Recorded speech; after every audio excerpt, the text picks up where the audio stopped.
الرجيم.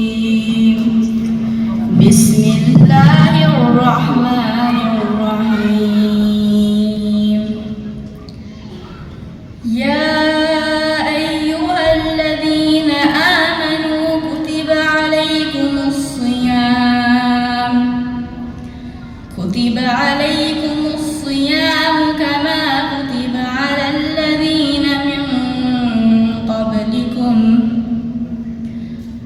على الذين من قبلكم لعلكم تتقون.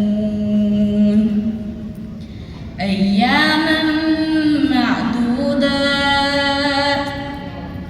فمن كان منكم مريضا أو على سفر فعدة من أيام أخر، وعلى الذين يطيقونه فدية طعام مسكين،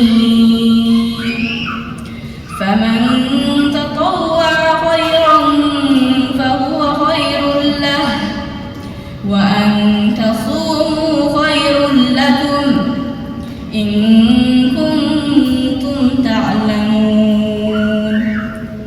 شهر رمضان الذي أنزل فيه القرآن هدى للناس وبينات من الهدى والفرقان،